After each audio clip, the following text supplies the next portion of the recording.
my dear CEOs and fellow hamsters. I'm back with mindset hacks, financial freedom wisdom, and tips to know if you're doing well, even when your wallet feels lighter than my cage after snack time. First off, here is how to change your life in just 6 months with silence. Let's see how we can level up without making too much noise.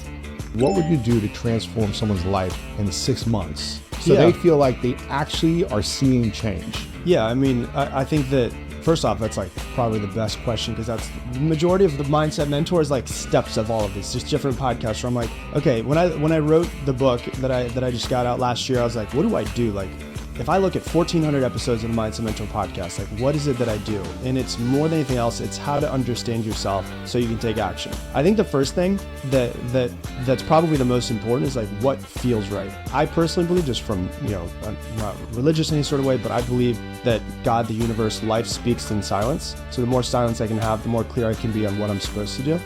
And so whenever I've been in silence and I get a feeling, I trust that feeling like really deeply, and I'm okay going into whatever darkness there might be in front of me and not knowing the path. So I think the feeling's the first thing. Interesting. Oh, so all I have to do to figure out life is shut up.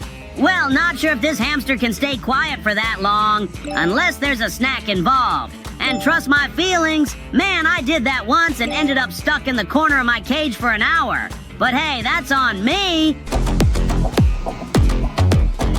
Let's talk about financial freedom. Our speaker's got a simple yet powerful message. If you want more money, you've got to do just one thing. I'm ready to get rich and buy all the treats in the store, so let's roll. If someone's watching and listening right now and they're saying, you know what, I really want to generate more financial freedom for my life. And if you could give them one piece of advice on creating financial freedom from your perspective, what would that be?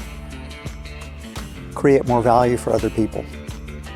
People don't understand that. You get money by creating value for others, and then they trade with you. One of the challenges in business I'm always putting to my team is like asking this question again and again and again and again. How do we create more value? Fine, I'll give it a shot. How about this? I'll trade you a good squeak for some extra treats. Deal? But in all seriousness, this makes sense. If you want that piece of financial sweet, you gotta focus on how you're helping others. Time to brainstorm, guys. How can a hamster help the world? Share your ideas in the comments. I need your help, fellow hamsters.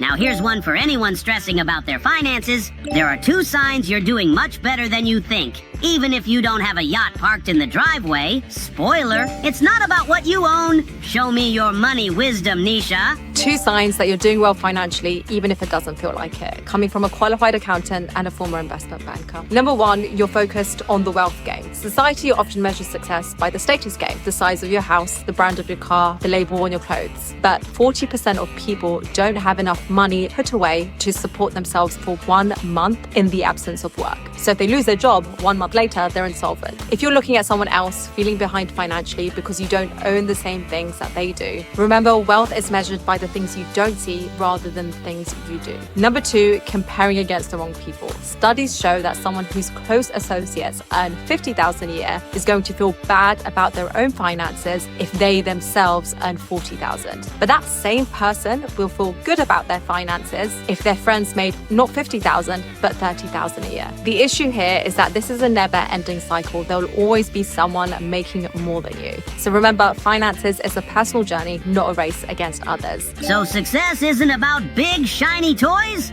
And here I was thinking I needed a bigger cage to impress the gerbils next door. Remember, finance is not about who's got the biggest stash of seeds, but who's using it wisely. For more wisdom, don't forget to like, subscribe, and see you in the next video. And remember, hamsters are power. One for all and all for one. Bye!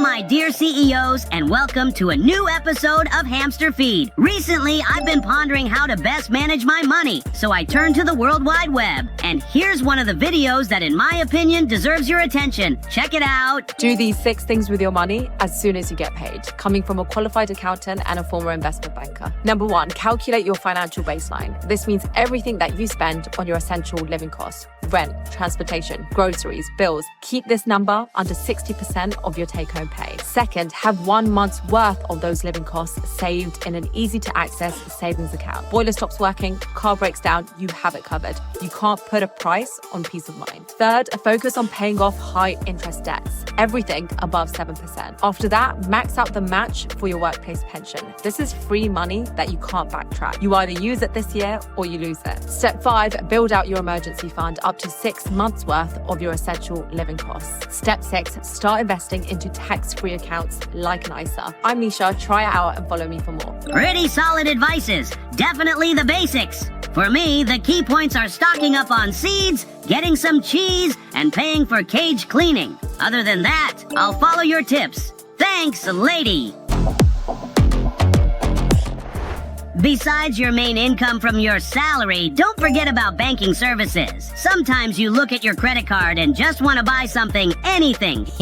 So let's hear some thoughts on this. When should you use a debit card and when should you use a credit card? You should only use a debit card when you're withdrawing cash. So you use your credit card to buy everything? Yeah, and when I buy this, I get points that I can use to claim cash back and free flights. It's not really free when you have to pay interest. I don't pay any interest because I pay my card up in full every month. Nah, it's not worth the risk.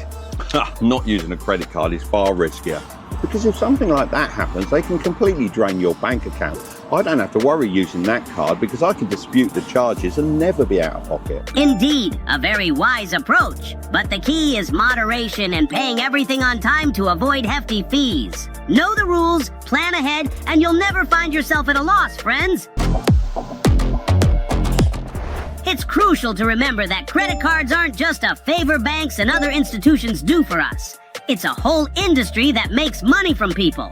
Don't believe it? Here's yet another proof. If I make 50 grand a year, I only have $50,000 worth of buying power, you would think. But no, you have more because of credit. We live in a credit-based economy. So if I can only spend $50,000, that means I can only stimulate the economy by $50,000. And that's where this clever financial strategizing came in and said, well, how do we get somebody making $50,000 a year to stimulate the economy by $80,000 a year? Credit cards, lines of credit, other forms of debt.